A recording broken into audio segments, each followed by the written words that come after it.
Assalamu alaikum hurmatli seyirciler. Bu TV studiyada Ukraina haberleri bu hafta olup geçen haberlerden sizni tanış etmege hazırmız. İyunun 26-sında Qırımtatar Bayrak Günü qaydetildi. Ukraina paytaxtında bayram tedbirler bayrağının birleşken sergisinden başladı. Sonra avtoyuruş ve Mustaqillik meydanında marş tafsilatlıca Nevbeti Kalifhamızda. Butun dünyada Milli Bayrak Günü qaydetili. Kiev'de Bayrak Günü münasebetinden avtoyuruş geçirildi. Aksiyaga 20 araba ve 50'ge yakın piyade iştirakçı koşuldu.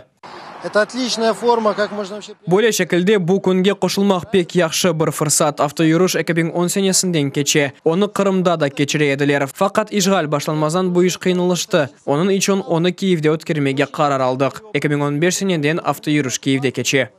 Arabalar Qırımtatar ve Ukrayna bayraklarını alıp Milli Polis Ozg'arovunun Kiev'nin merkezi sokaklarından yenildi. Buyuk Vasilkovskaya, Peremogi Caddesi ve Lesi Ukrayinki bulvarı iştirakçılarının sözlerine göre aksiya pek de suratlı olup geçti.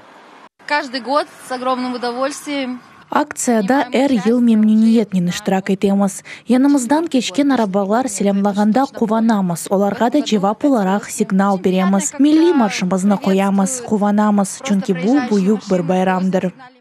Avtoyuruşten soň onun iştirakçıları Liberate Crimea flashmobuna koşuldu. 28 memleketinin keçken Qırımtatar bayrağı yürüyüşüne geçtiler. Yürüyüşke şu 28 memleketinin vekilleri de kelgen, çünkü tamam onlar memleketine kelgen bayrağını karşıladı. Her bir memlekette aksiya o'zcasına keçti. Memleketten aksiya da yaxşı keçti. Her bir memleketinin o'z meraklı fikirleri oldu. Mesela Litvaniyada Qırımtatar teregi gününe aksiya keçti. Kırımda elbette herkes bu bayramga koşulaydı. Kırım tatarlarga bir araga kelmek için da bir imkan. Geçmişimizge buyuk değer beremiz ve bu konu Ukraynalılarning destegini hissetmek biz için pek kıymetlidir. Her şey mında Mustaqillik meydanda tantanalı mitingden yakınlendi. İnsanlar millet, vatan Kırım ve Kırım bu Ukrayna degen şiarlarını seslendirdi. Qırımtatar ve Ukrayna bayrakları ise milletlerinin birligi göstermek için mahsus tarzda ko'tarildi. Bu hafta Qırımtatarlar için g'alaba haberinden başladı. Butun dünya zihniyet arifmetika olimpiadasında Qırımtatar kızı birinci yerini elde etti. Samira Osmanova C1 Star 3 kategoriyasında birinci yerini aldı. Bu hafta onun anası Facebook sayfasında yazdı. WAMAS 2019 Olimpiadası iyunun 22'sinden 23'üne kadar Antalya'da olup geçti. Mart ayında ise Samira Indigo Mental Butun Ukrayna Olimpiadasında Addi Dostlar kategoriyasında ikinci yer algan edi. Portugaliya'nın paytaxtı Lissabon'da 2016 senesi Mayıs'ta işgal etilgen Kırım'da kırsızlanılgan Qırımtatar faali Ervin Ibragimov'a kol tutmak için dostluk futbol maçı geçirildi. Maçın şiarı Ervin biz seni bekleyimiz edi. Lissabon'a Ervin babası Ömer Ibragimov ve Qırımtatar Milli Meclis reis muavini Ahtem Çigos geldi. Oyun Portugaliya'daki Ukrayna elçiliği ve Ukraynalılar Birliği'nin yardımıyla ötkürüldü. В першу чергу хотіли б подякувати меру. İlkevela sizge ve Kur'an'ınızga minnetdarlık bildirmege isteyimiz. Sizge ve çok cefa çekken umru devamında bir çok yaşayış imtihanından geçken Qırımtatar halkına en yakın vakitte galibe kazanmaga dileyimiz. Bu kupnu sizge bermek isteyimiz. Hatıra olarak ve tezden oğlanınızga bermekni dileyimiz.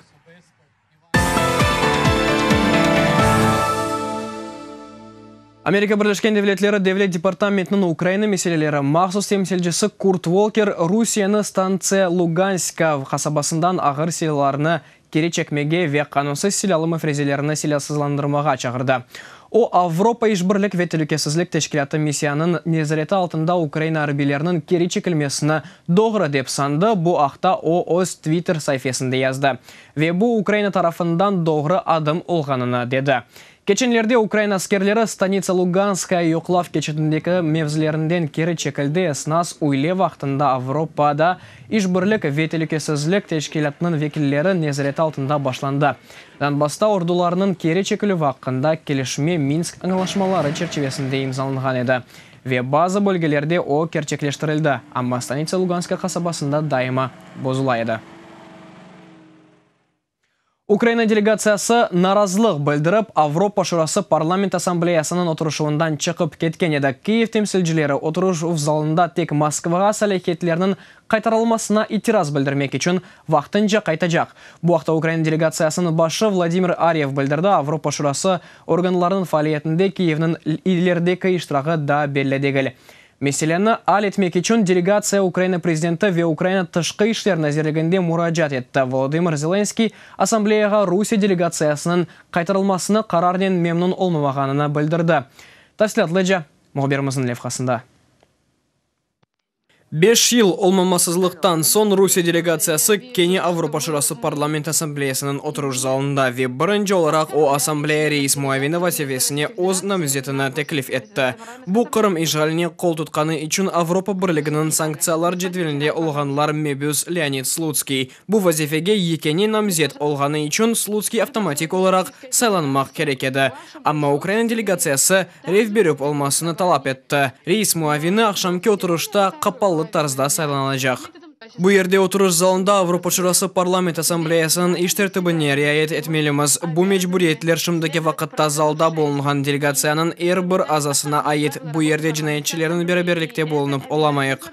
Украина Русия делегациясын Авропа Шурасы парламент ассамблеясына қайтмасына наразылық білдіріп, отырыш залындан шығып кетті. Делегация Верховна Радаға мұраджат етіп, Украина делегациясын Авропа Шурасы парламент ассамблеясының ішінде иштирак етуіні тоқтату меселесінен бақып чықмаларыны істейміз. Украина президенті ве Украина тышқы ишлер назерлігінде мұраджат етеміз. Украинаның Авропа Шурасында иштирак етуі хақында позициямызны белгілемек керекміз. Русияны Авропа Шурасы парламент ассамблеясының сессия залына қайтмасына хақында қарар кеч геже вақтында 9 саат девам еткен мұнақашалардан сон алынды. Нәтижеде мебүслер Авропа Шурасы парламент ассамблеясының санкциялары механизмını бүтүнлей деңештірген қарарыны қабыл еттілер. Эндіден башлап ассамблея делегатларының комитетлерде иштирагыны верей берув аққыны сыңырлап оламайжақ. Насамперед це є моральні втрати.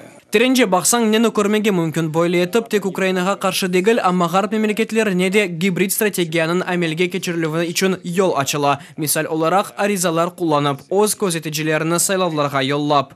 Авропа Шурасы парламент ассамблеясының Русияның сәлихиетлері 2014 сенесі Қырым ишғалінден сон белі дереже сыңырланылды. Орей бюроф аққындан отырышуларда иштирак етмектен ве чықышларда болмақтан марум етілді. Бұна жевап оларақ Кремль тешкілятқа азалық үжретіні бермемеге тоқтады.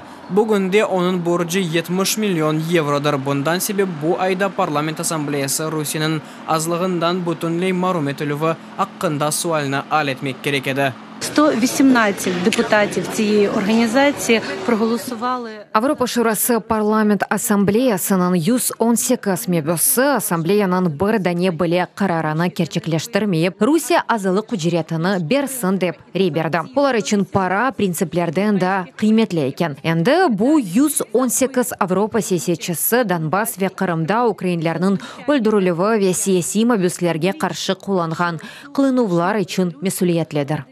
Русия делегациясының халқара мejburiyetlеріні бежермеден Авропа Шурасы парламент ассамблеясына қайтмасына Фельменг, Франкистан, Алмания, Италия, Түркия ве дигер мемлекетлер қол тұтты. Украина, Исвечия, Полония, Хорватия, Романия, Бuyuk-Британия, Литвания, Эстония ве Эрменистан қаршы чықты. То, что произошло сегодня. Мына бұл Страсбург келішмесідір ве бұл бүтін Авропа тәрекесізлігі үшін пек хафлыдыр. Келечек сефер Путиннің невбетекі террор элемінден соң, мисал оларақ Солсберидеке зейерленув кыбы мына бұндан соң бұл 118 мебузде қабатлы олacak. Украина делегациясы наразылық білдіріп, Авропа Шурасы парламент ассамблеясының отырышындан шығып кетті. Киев темсілшілері отырыш залына тек Москваға сәлейкетлерін қайтарылмасына итираз білдірмек үшін қайтажақ. Dünya iqtisadi ekologiya o'zek kelishmesi haqqında muzokaralar Yaponiyaning Osaka shahrida G20 sammiti kechdi. Ko'rishuvni Yaponiya bosh naziri Shinzo Abe ochdi. Bir qaç davlat boshliqlari aytishmalar kechirdi. Shu jumladan Amerika prezidenti, Almaniya kansleri Angela Merkelning Yaponiya lideri Shinzo Abe ve Rusiya prezidenti Vladimir Putinning konuştu. Ondan so'ng Rusiya prezidenti Donald Trumpning suhbat kechirdi. Putin ile ko'rishuvda Ukrainadagi vaziyatni muzokara etdilar. G20 sammiti 2 kun devam etdi. G20 мемлекетлері лидерінелінден ғайры Осака шеріне Вьетнам, Таиланд, Сингапур, Филимենք, Мысыр, Испания, Сенегал ве Чили елбашчылары давет етілді. Евелі Украина тышқы ішлерін әзірлігі саммит иштиракчыларіне Русияге қаршы басқыны құветлештірмеге теклифнен мұражат етті. Америка Бірлескен Девлетлерінің Сенаты Украинаға арби ярдым оларақ $300 миллион айырды. Бұл рақам 2019 сенесінен қиясласақ $50 миллион зиядедір. Киевде ярдым көстерілігі ақында сөз Бірлескен Девлетлерінің 2020 сенесі мудафа бюджетінде кете. Бұл ақта Америка Бірлескен Девлетлеріндегі Украина елшілігі хабар етті. Шу жүмледен $100 миллион өлдіріжі селялар түрлеріне қоланылacak. Бұның иле весіқа Украина селялы көветлерінің мудафа қабилетінің артырылмасына ярдымыны кеңлештірмеге теклиф етіле. Қанун көветіні темсілжілер палатасынан келішген сон ве президент имзалаған сон алacak.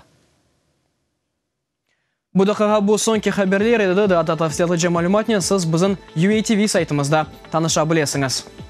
UATV иле олыңыз, өзіңізге мұқайт олыңыз, сағлықнен қалыңыз, көрішкенже.